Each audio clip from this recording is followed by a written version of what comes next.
Amables oyentes, tengan ustedes un saludo muy especial en este tercer domingo de Pascua. Es un domingo muy lindo, la pesca milagrosa. La escena es bastante significativa. Los discípulos están sin Jesús, están pescando y no logran encontrar nada. Está Pedro con sus mejores amigos. Hay un detalle muy lindo ahí. Esos primeros pescadores, esos que Jesús les había dicho, vengan, los haré pescadores de hombres, al final del Evangelio, en el capítulo 21 de San Juan, vuelven a aparecer. Y está Pedro, la cabeza de la iglesia, liderando la iglesia. En esa barca siempre se ha entendido la iglesia. En esas redes siempre se ha entendido la misión de la iglesia. En esos 153 peces siempre se ha entendido la comunidad. Pero la escena sigue marchando, y es que se pesca de manera especial, pero al pescar de manera especial encontramos otro detalle sencillamente maravilloso, espectacular. Y es que después de que ellos han pescado, se comparte con Jesús. Se comparte la mesa. Dice, Jesús les tenía pez. Ese también es un detalle muy lindo. Sentarse a la mesa con Jesús. Compartir con Él en aquella madrugada. Y por último, hay un diálogo fraterno y cercano entre Jesús y Pedro.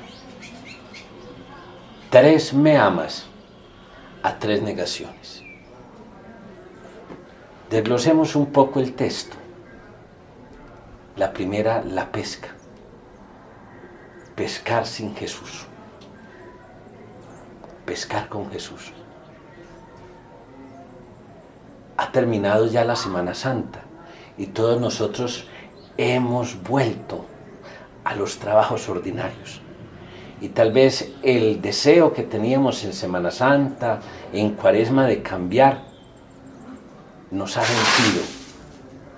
Y entonces tal vez estamos otra vez tristes y aconcajados. ¿Cuántas veces nosotros mismos en la vida ordinaria sentimos que pescamos en vano? ¿Cuántas veces en la vida ordinaria nos sentimos destrozados en la soledad y en la pesadumbre? No somos capaces de nada. Jesús hoy nos invita a pescar con Él, a cargar con Él, a montarnos en la barca. Él nos muestra el camino. Echad las redes a la derecha. Es muy importante ese espacio. Es muy importante mirar un poco, escrutar un poco la sombra, adivinar a Jesús en el corazón, oír allá en el fondo su voz. Allí está su palabra y allí se produce el gran milagro. 153 peces. ¿Qué importa seguir enfrascados en la noche cuando sabemos que en la madrugada nos está esperando la gran sorpresa que es Jesús? Los padres de la iglesia, los místicos de la iglesia experimentaron noches oscuras, la noche profunda, el desierto, la soledad. Pero después de eso vino la luz, vino la pesca. 153 peces en una barca que es la iglesia, en un echar las redes, en aquel que había dicho, os haré pescadores de hombres. ¿Qué significan esos 153 peces? No es por descretar, pero en el lenguaje bíblico hay un término muy lindo que es la gematría. Los números y las letras en el hebreo tienen un equivalente. Habría que recurrir un poco a la gematría, por ejemplo, para entender el famoso 666, que en pocas palabras se refiere a Nerón César, el que estaba acabando con la iglesia. Aquí tendríamos que recurrir a esa misma gematría para entender en esos 153, entender de manera muy especial, de manera muy simbólica y de manera muy linda a los hijos de Dios dispersos. El equivalente en letras y números a esa expresión hijos de Dios dispersos está en ese 153. Pero también el 153 es otro número muy lindo, lo han interpretado otros como una suma perfecta de los animales, de los pescados que habían en ese momento en la historia. Es decir, en esos 153 peces está y cabe toda la humanidad. Todo aquel que quiera entrar en esa barca, en esa iglesia, en esa red de Jesús. Porque la salvación no es exclusiva de un grupito, la salvación es de todos. San Pablo dice, Cristo quiere que todos los hombres se salven y lleguen al conocimiento de la verdad. Más allá de esa interpretación, hay una convicción profunda, y es Dios que me quiere salvar. Pero profundicemos un poco más, y es esa gran pesca, y esa invitación a cenar. El domingo pasado el Evangelio pareciera que terminara en el capítulo 20 de San Evangelio de San Juan. Sin embargo, aparece el capítulo 21 como una reflexión en el contexto de la resurrección. Pero aparece con una expresión que es típica de la resurrección. Todos los discípulos reconocen a Jesús como el Señor. Es el Señor. Y los discípulos en esa comunidad después de la resurrección, como había una gran persecución de la iglesia, tenían un signo externo con el cual ellos se identificaban. Y ese signo externo era el pescado.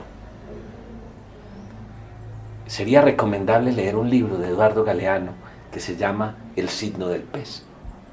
Y ahí está claro, de una manera muy linda y preciosa, lo que los cristianos interpretaban. Viendo un pez, se identificaban como cristianos. Por eso Jesús empieza a partir con ellos, ellos lo empiezan a reconocer en ese signo del pez, el que comparte con ellos el pan, el que comparte con ellos la comida. Es decir, el que comparte con ellos su gran alimentación. En esa Eucaristía se reconoce a Jesús. Miremos, la escena se repite, reconocer a ese Jesús resucitado en cada Eucaristía. Pero viene un tercer momento que también es maravilloso, y es un diálogo entre Jesús y Pedro. Pedro había dicho, estaré contigo hasta los confines de la tierra, siempre estaré contigo, no te defraudaré. Y sin embargo, se le van los ojos ante una mujer, y entonces lo niega 3 veces. Y aquí viene nuevamente una triple profesión de fe. Las 2 primeras, Pedro responde rápidamente, Pedro, me amas, sí Señor, te amo, apacienta mis ovejas, me amas, sí, yo te amo. La tercera es una reflexión profunda y total, serena, Pedro, me amas. Y Pedro se da cuenta que Jesús le está dando otra oportunidad. Ese es el año de la misericordia. Dios siempre nos da segundas, terceras, cuartas y más oportunidades. A Pedro Jesús no lo borró del libro por el primer error, por la primera negación. Pedro le dio y sintió que Jesús le estaba dando otra oportunidad. Y la aprovecha. Hermanos, Hoy es necesario, en este año de la misericordia, vivir y experimentar otras oportunidades. Dios, como a Pedro, también a usted y a mí, nos da otras oportunidades. Pero es necesario que también nosotros le demos a los demás otras oportunidades.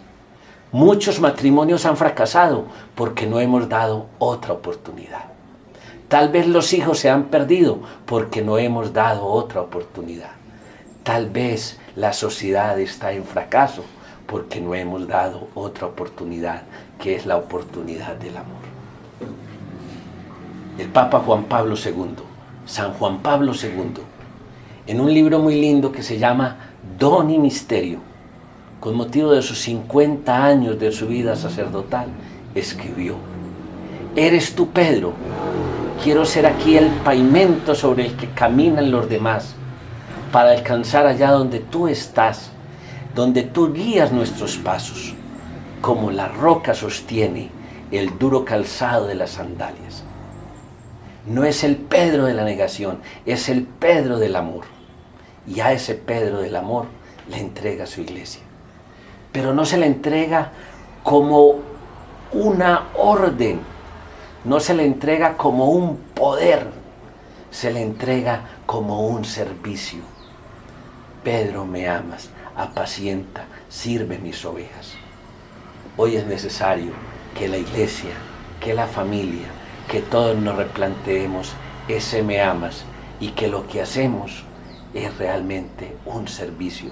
Somos servidores del dueño de la barca, que es Cristo. Nosotros no somos sino servidores, somos administradores. Y Jesús hoy también nos dice que nos ama y que nos tenemos que servir. Esa profesión de fe de Pedro es una ratificación de Mateo 16, 18. Él le había dicho: tú eres Pedro, y sobre esta piedra edificaré mi iglesia. Aquí la iglesia está cimentada en el baluarte de la fe y del amor. No basta creer, hay que amar. No basta creer, hay que amar sirviendo. Ahí está la grandeza y la riqueza del Evangelio. Hoy tal vez, pregunta de ¿me amas?, se la tienen que hacer los esposos y mirarse a los ojos y decirse: sí, yo te amo. Mira, mi amor por ti era para toda la vida. Esa pregunta de ¿me amas?, se la tiene también que hacer los padres: sí, hijo, sí, hija. Y los hijos a los padres: sí, papá, te amo. No cuando falten, sino ahora, amarlos en la vida cotidiana. Esa pregunta de ¿me amas?, no la tenemos que hacer cada día los sacerdotes, porque no somos dueños de la iglesia, somos servidores de la barca frágil que va deambulando pescando esos 153 pescados, es decir, a toda la humanidad. Ese me amas tiene que ser también la invitación de cada uno de nosotros, los trabajadores, los obreros, todos los que estamos en este mundo. Tenemos que reflejarle al otro el amor infinito de Dios. Muy apreciados hermanos, el Papa Francisco nos ha regalado un documento muy lindo sobre la familia que tendremos oportunidad de comentar en el transcurso de esta semana, porque apenas lo estamos leyendo. Pero la alegría de ese texto es la alegría del amor, la alegría de la familia. Hoy la familia tiene que preguntarse nuevamente que son instrumentos del amor infinito de Dios. Démosle gracias a Dios.